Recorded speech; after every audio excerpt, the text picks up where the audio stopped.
Before we start, I need you to look at me and say, go to work. So we can go to work. Let's go. Oh, you ready? Man. Yeah.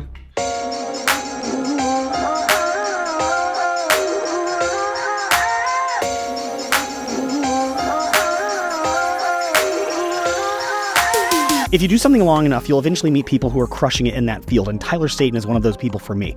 He's one of my favorite pastors, he's one of my favorite teachers, and he's one of my favorite people because I got to work with him in the East Village in New York City many, many years ago where we started a church. And this conversation is going to be great for anyone that's interested in pastoring or writing or interested in the amazing things that Tyler's doing with his church, Bridgetown in Portland, Oregon. So without further ado, my hands are freezing. Let's get into the conversation. Welcome, everybody. Thank you so much for joining us today. I am joined by a friend of mine, Tyler Staton, who I've known for a very long time, and some of you may know who he is. Tyler, how are you today? I'm wonderful. Thank you. Great to be with you, man. You too. It's been such a long time. I have so much stuff that I want to talk to you about, but I think it needs to be said. You and I used to be co-workers in a tiny, very cold East Village, New York City office together. And now you're in Portland at Bridgetown and you're writing, you're doing all these things. But I have to imagine that every once in a while, you just think back to you and me in that office and go, man, I should have valued that time just a little bit more. Am I right? You know, when I think about it, is on two occasions, we had a office door basketball goal that you and I would hoop on from time to time, and my children now have those in our home, and it makes me think of that office. The other thing is, I now live in Portland where it frequently rains, but I still ride a bike everywhere, and so sometimes my socks will be wet upon arriving at work. And I remember almost every day in the East Village office, there was one space heater, and I would drape my socks over it to dry upon arriving at work, like every day. And at one point, our boss spoke to me and was like, hey, man, I know we're sort of in church plant mode, but I'm wondering if we could raise the professional culture just a little bit. This is the first time I've heard this.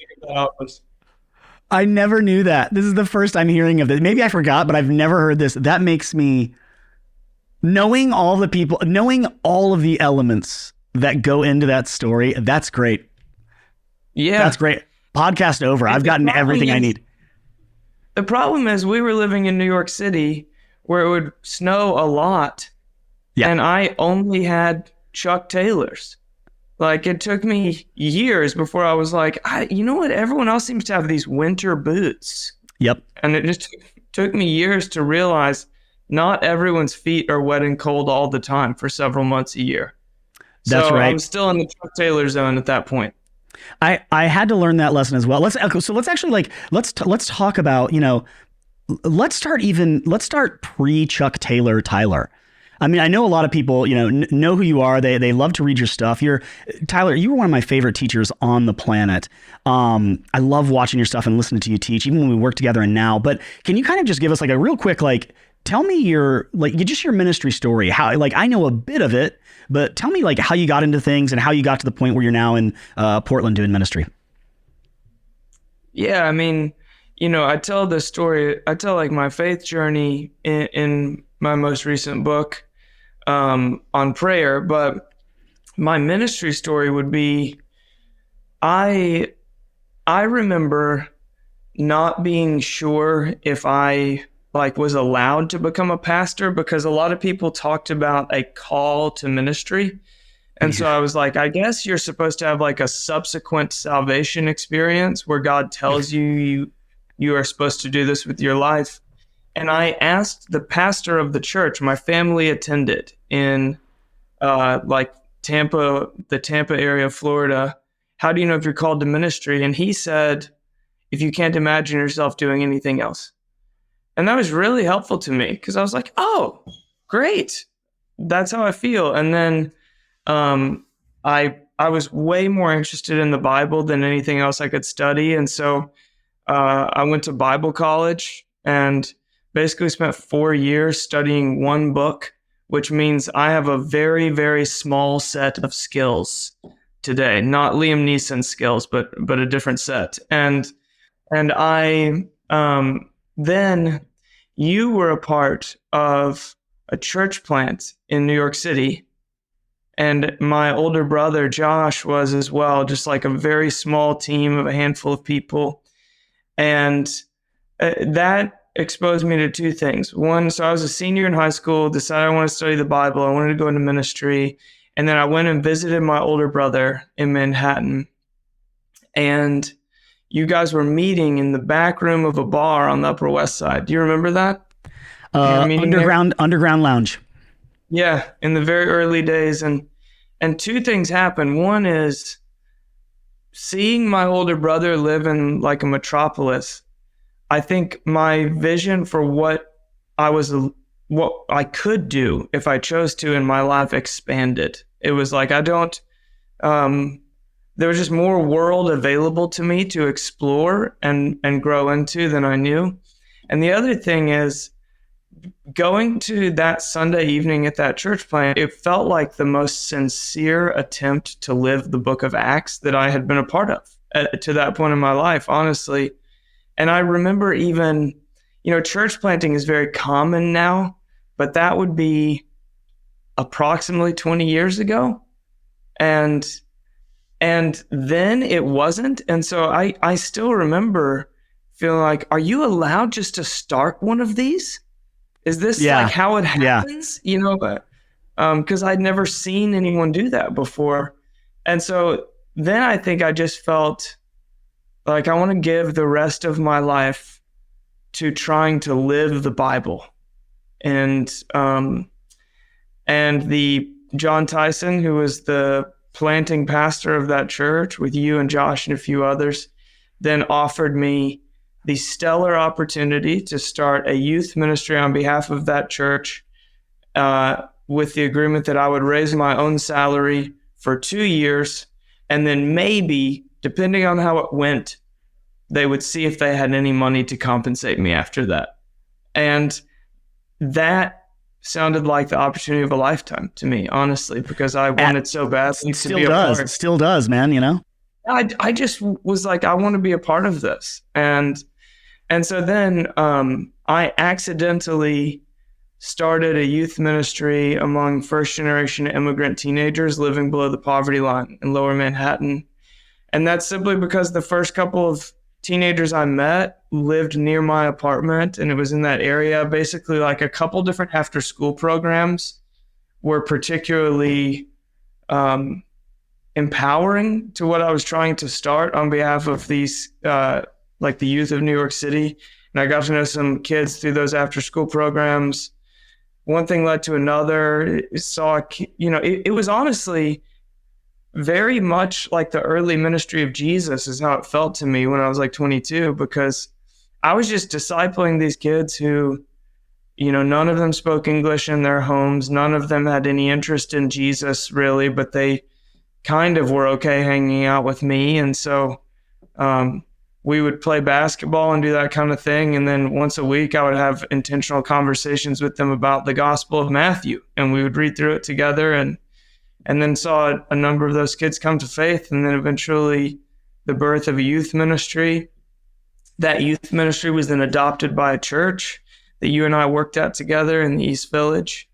And I became the associate and youth pastor of that church over time, and was given the opportunity to help lead and disciple adults as well.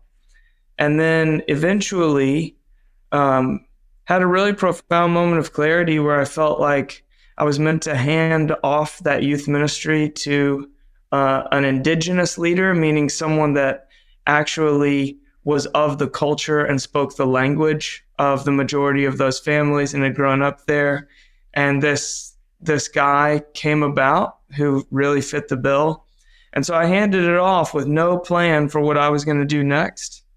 I was then, by Tyson, offered the opportunity to plant a church in Brooklyn, part of the same family of churches. And I didn't know what to do because it seemed like a terrible reason to start a faith community, because it was like the logical next career step, or someone else said, if you want to do this, I believe in you.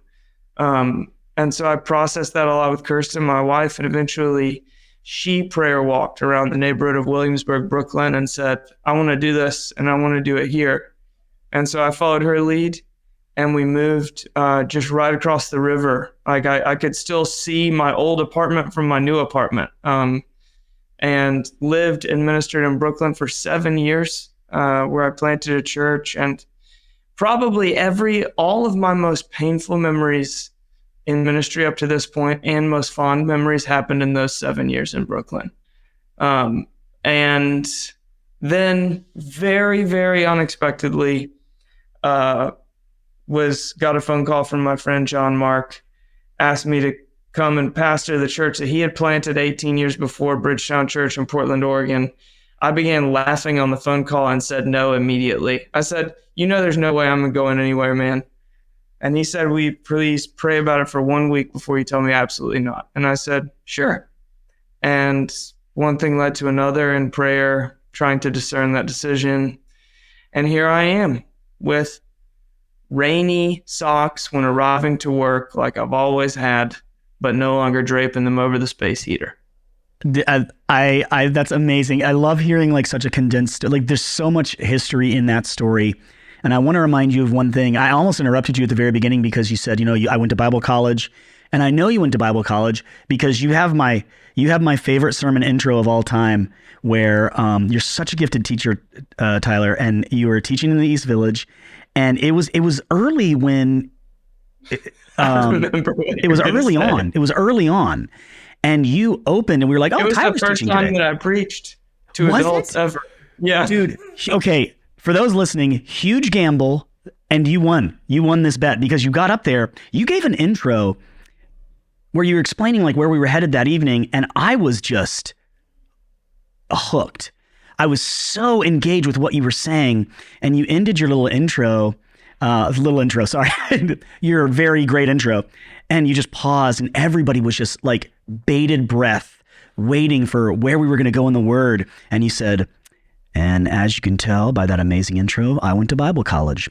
So, and I was in the back of the room dying laughing. It was my favorite thing ever. So there's just so much history in that story. I just absolutely love it.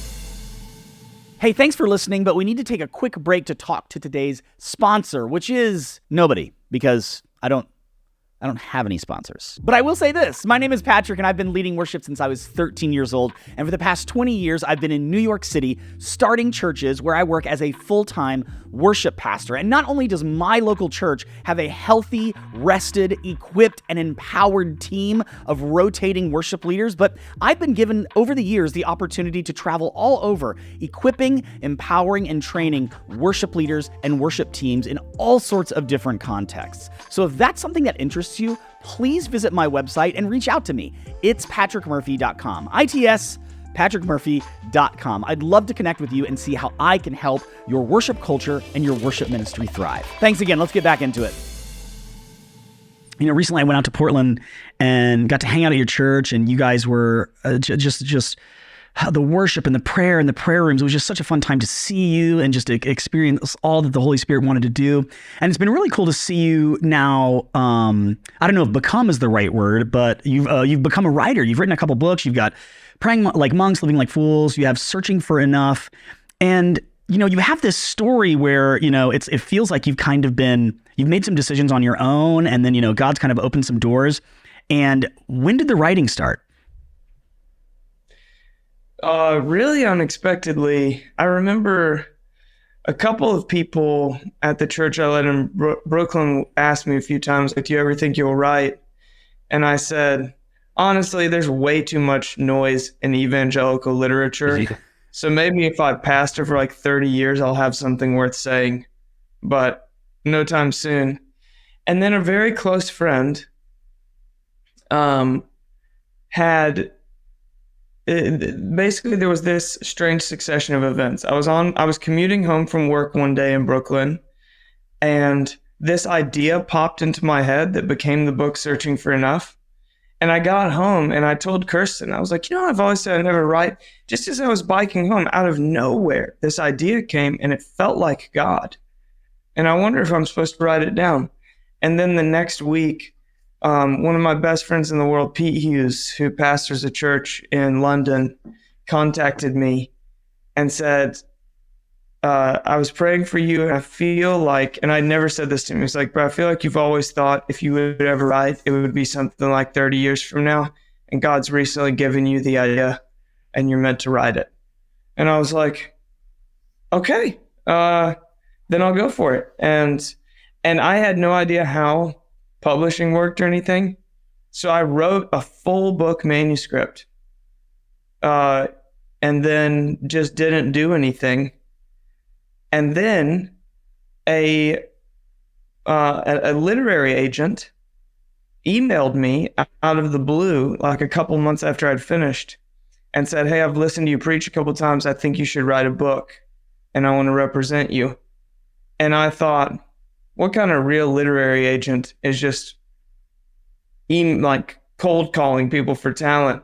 So I did. What literary agent is slipping into your DMs to, try to like do business things? So I ghosted him twice.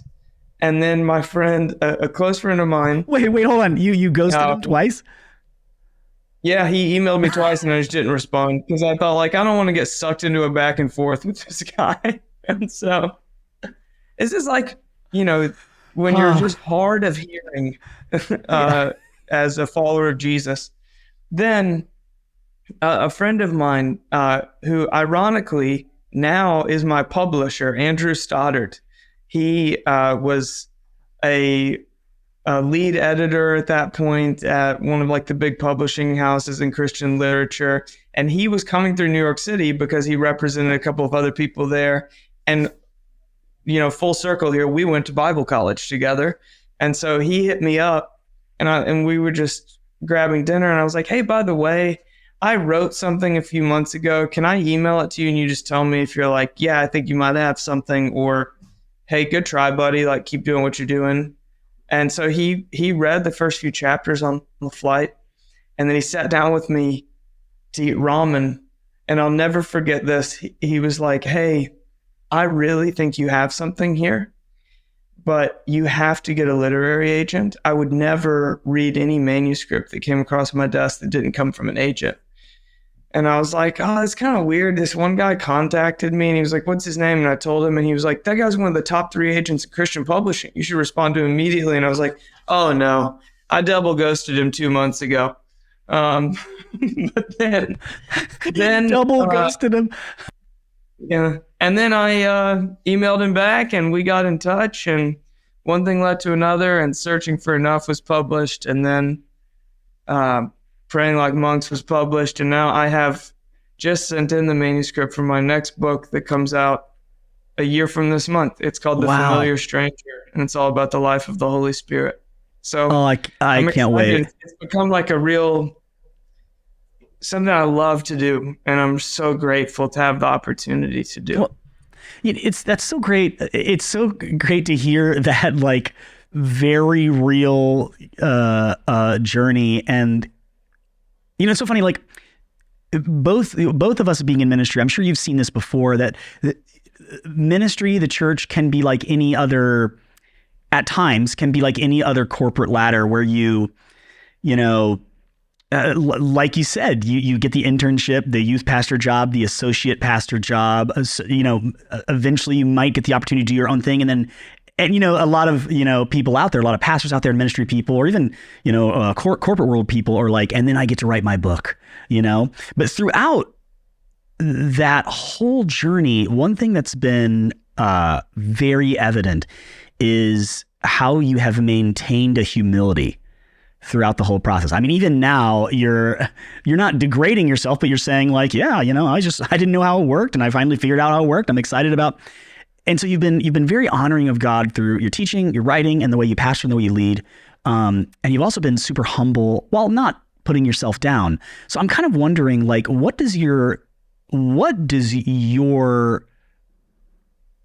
life look like when it comes to accountability? What does your life look like when it comes to keeping yourself grounded? Because I'm just being honest, if anybody else doing what we do looked at your life, obviously it hasn't been easy, but they would probably say, wow, that looks really, to use a very silly word, they would say that looks cool. But throughout, I think many people landing where you've landed would kind of have that like, yeah, it is cool, but you've always carried this humility. So how have you remained grounded? How have you remained accountable to your family, to your church, to the Lord, throughout all of these kind of successful things happening? Thanks for saying that, man. It's really kind. Sure, I mean it. Yeah. I think it's probably a confluence of factors. One is I, for better or worse, have always been afraid of the dynamic you just described, that there is a ladder to climb within the church, because that is profoundly a deception and not the way of Jesus. Like, I think that the idea that success is becoming a lead pastor and then becoming a lead pastor who people know your name that don't go to your local church is probably like the enemy's greatest deception and weapon within the Western church. And I firmly believe, and I've always firmly believed this, that local fruit is almost all that matters. And some of that is because I've had experiences that are a bit disillusioning, where there's someone that you admire because of the words they use and things like that, and maybe the broadness of their influence, and then you get near to their local life, or you get to see what they're actually leading or doing, and it's so much less, I don't want to say impressive, but maybe less alive than the way that they're portraying more broadly. And because I know, like, there's a lot of passages in the Bible about Jesus testing the work that we do.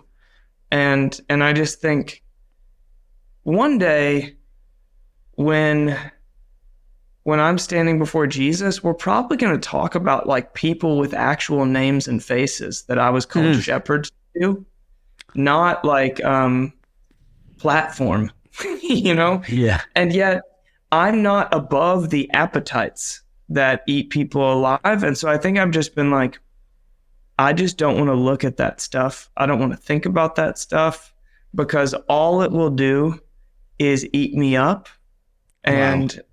And because following Jesus is life and life to the full.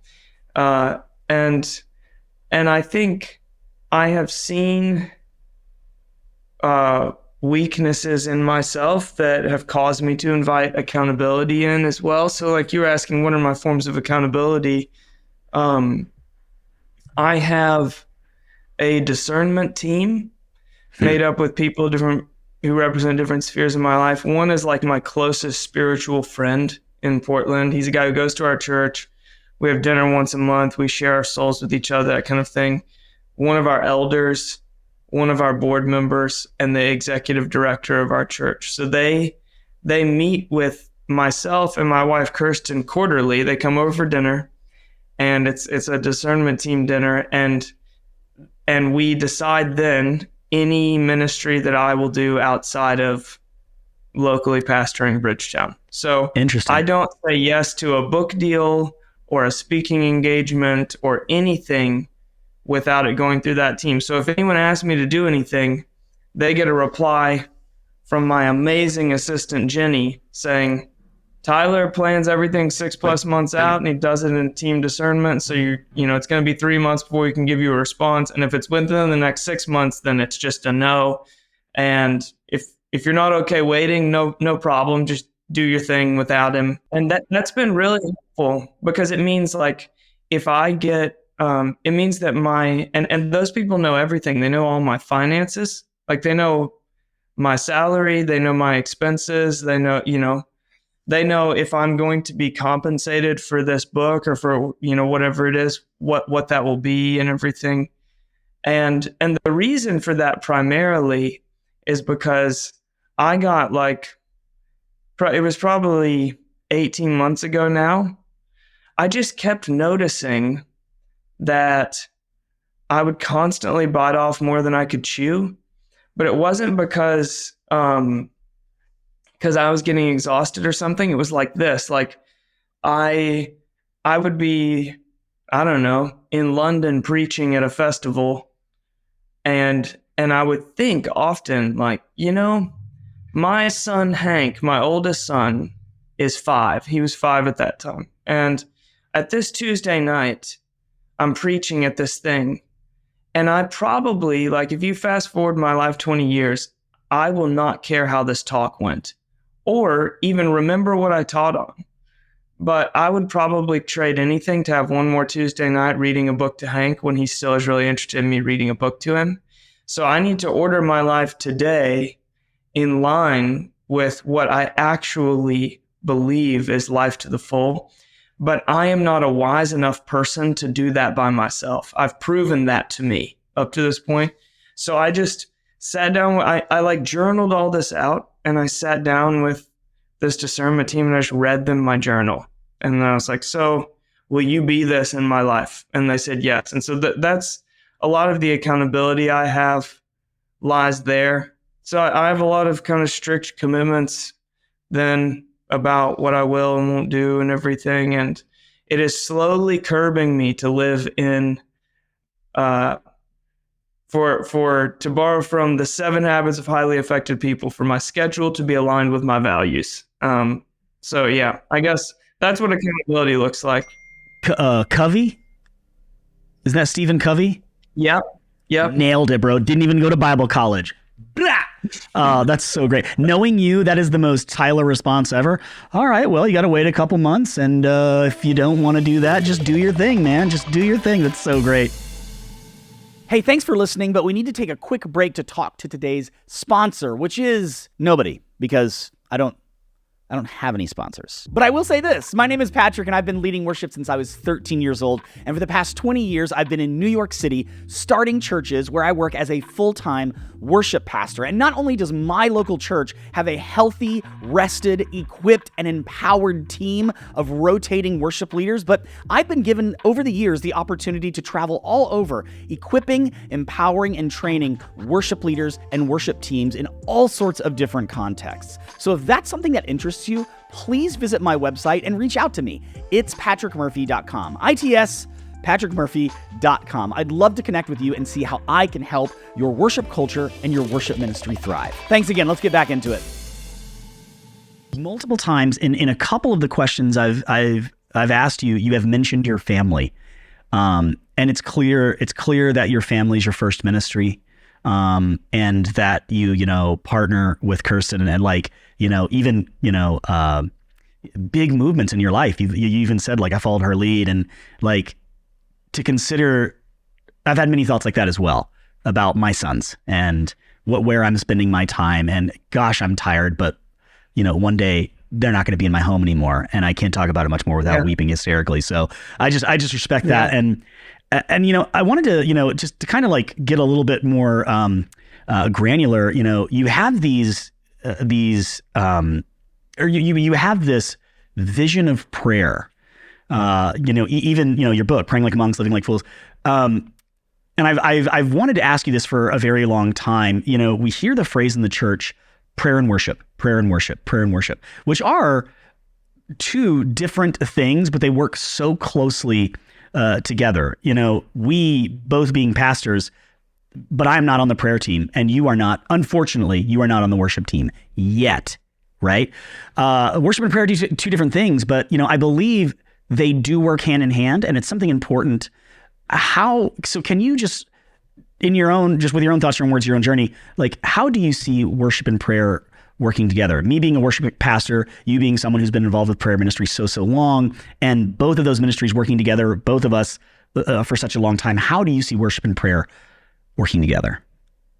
Yeah, I mean, I know we could go down an endless rabbit hole about vocabulary, which isn't the focus of the question, but I actually think that they are the same thing.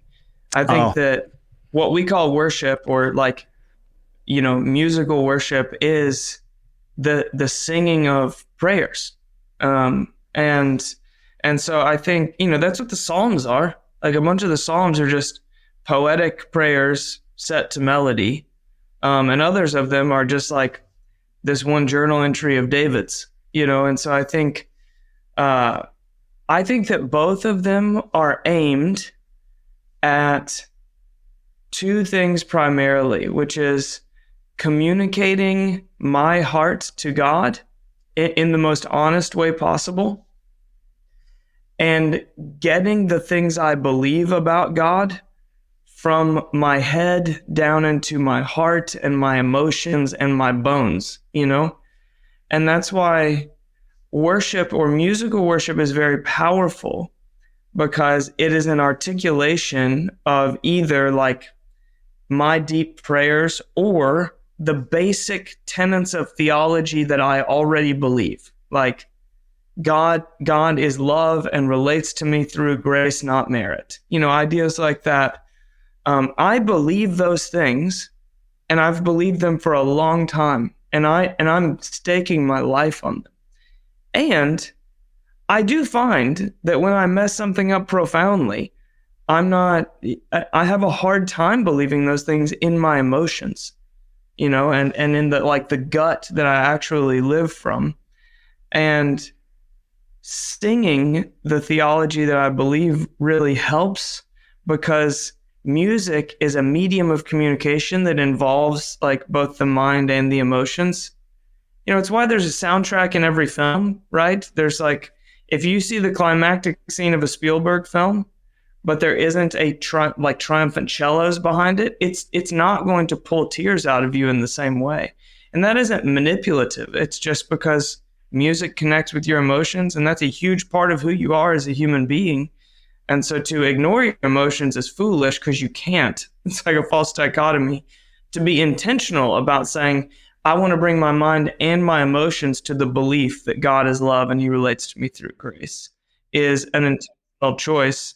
And so I think, in a local church way, the way that prayer and worship function together is this, that I think we often begin praying or singing by like two things that we mature beyond, if that makes sense. We start by talking at God rather than talking with God, or singing at God rather than singing with God.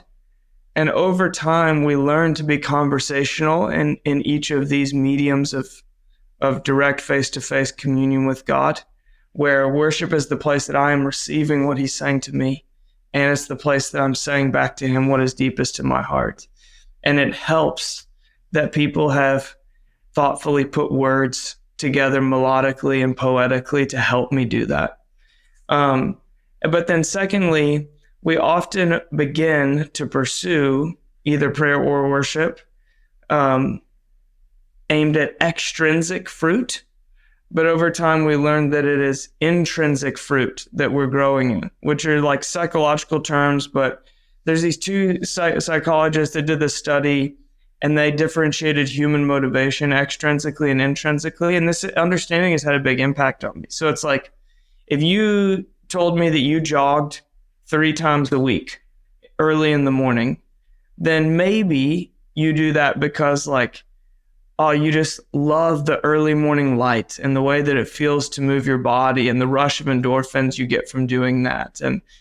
Or maybe you're like, honestly, I booked this cruise with my wife and I'm trying to look pretty strong with my physique poolside. And so I'm trying to shave a few pounds. So the first one would be an intrinsic motivation. It's like, this is doing something for me that is in no way efficient. And the second is an extrinsic motivation. It's, I'm doing something that is aimed at a particular end.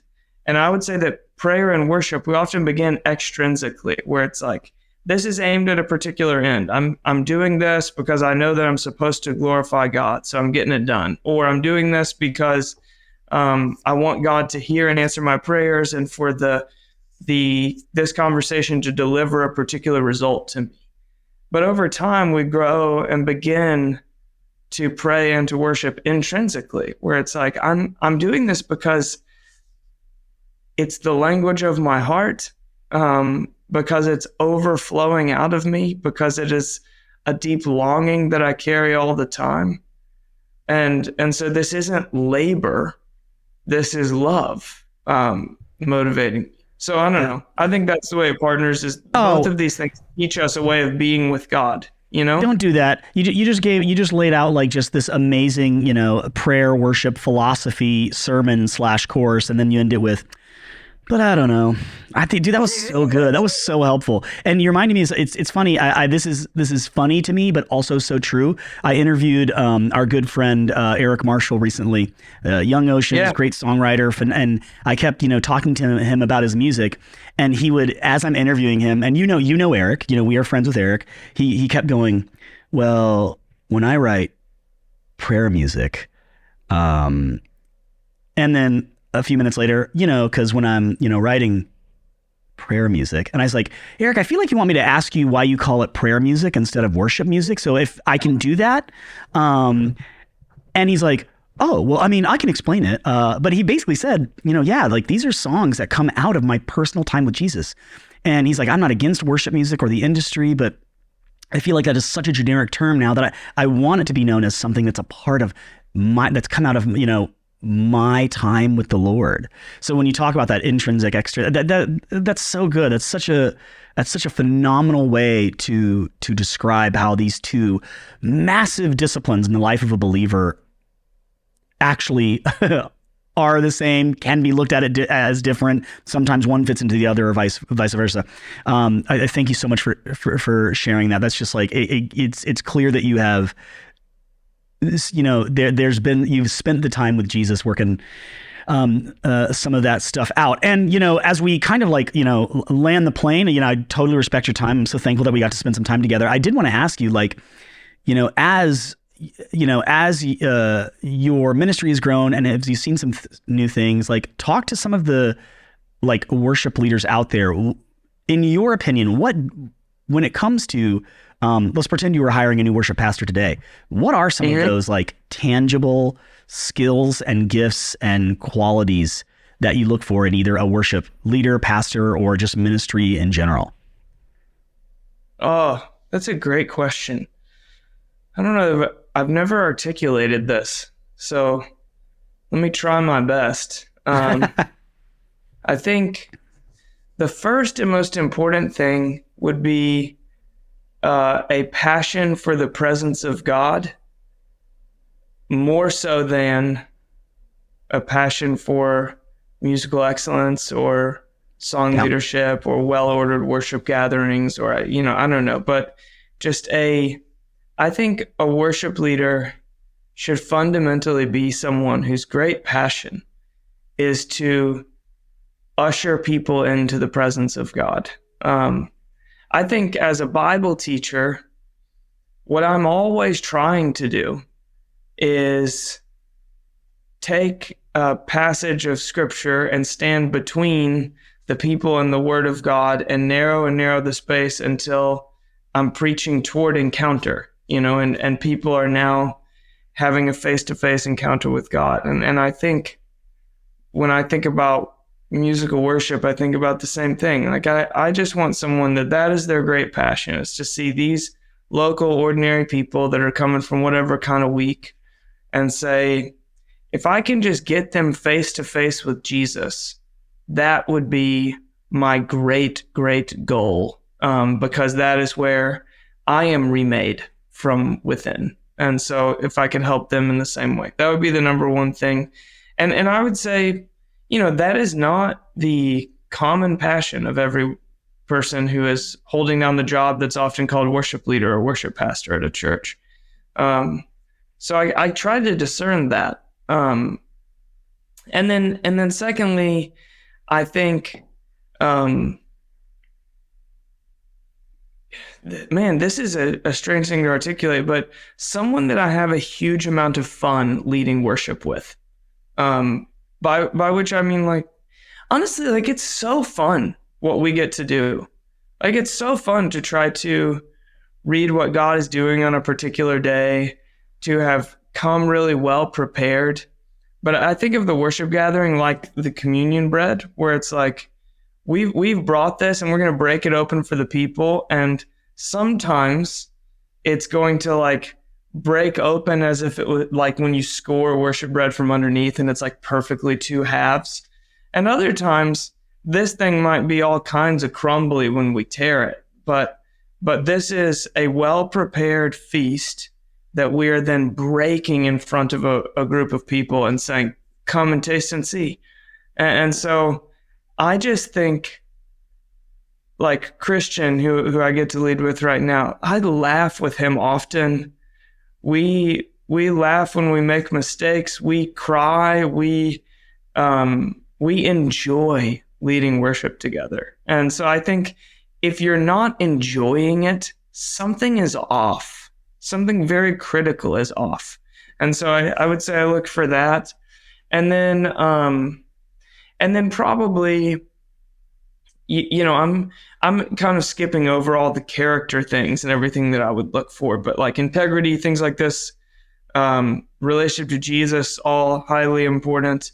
But the other things for me would be an openness to everything that we read on the pages of the New Testament being not just possible, but pursued today. I don't want to put a lid on anything that happens in the Bible. God still being into and being open to happening among us today. And then also I would say the ability to craft liturgy thoughtfully, by which I mean a way to guide people through the biblical story implicitly through song, and the other side of that coin, which is the ability to discern a moment and change the plan on the fly in order to partner with and this is not a science, but partner with what I believe God to be doing among us here today. So those are the things that come to mind. I love how you mentioned you didn't focus so much on all of the, character competency and chemistry, or like all the obvious ones, right? Because like some of the stuff you shared, I've asked a lot of people that question because I think it's a good question. And you said some things that I know so many people believe, but like no one has said that. And that's been really, really cool. So man, it has been such a joy to like watch everything that you and your church are a part of. You and your family have meant a ton to me. And your brothers are special to me, and I'm just so glad that I get to call you friend. And I'm so glad that you spend some time just sharing like about worship and prayer and just like a little bit of your story. But before, we get out of here, like where would you like people to see what you're working on? Where can they get your book? Where can they follow you and see what you're up to? Yeah. I mean, you can get the books I've written wherever you buy your books. And I have a website, tylerstaton.com. I'm on Instagram at Tyler C, as in Charles Staton. And I think that's about it. The church I lead is called Bridgetown Church, and our web address is bridgetown.church. And so the teachings that I offer are available there or through our podcast. But yeah, that's all I can think of. I'm not awesome. On Twitter, unfortunately. Well, Twitter isn't a thing anymore, Tyler. It's X. Sorry, X. Exactly. Yeah. Get after it. Yeah, me neither. I was booted off of Twitter because there was a congressman named Patrick Murphy, and people would constantly tell me that I voted incorrectly. And really? I was called a bigot and a racist multiple times. And I was like, why are these I don't even tweet. And then I realized that they were tweeting at Patrick Murphy, the congressman, but my name was at Patrick. And so I keep telling people this story. Everyone thinks it's hilarious. And then eventually one day I was like, well, I'll even make this more funny. I'll change my photo to a picture of this congressman, and Twitter booted me immediately. They said, you're not allowed to impersonate anybody else. Like, I never did. All of these people are telling me that I vote terribly. I guess I got reported or something, but I'm also not on the X or the Twitter. And this has probably been the worst sign off of any of my podcasts. I'll probably cut all of this. Tyler, it has been a treat chatting with you, man. I really do love you. I'm so thankful for you. And the stuff you shared today, like, I can't wait to take some of the things you shared about worship leaders and share it with some of our worship leaders, because I think it was so incredibly insightful. And I just really thank you for spending your time with us. Yeah, man. It's really fun to see you and to get to speak with you. Yeah, man. I miss you, man. I miss you too, buddy. You have a good day, okay? All right. Love you. Peace. Thank you so much for joining us. Links to everything you need can be found in the description. And as always, if you need to get a hold of us, you can shoot us an email at theundignifiedworship@gmail.com or follow us on Instagram @thisisundignifiedworship. We'll see you next time.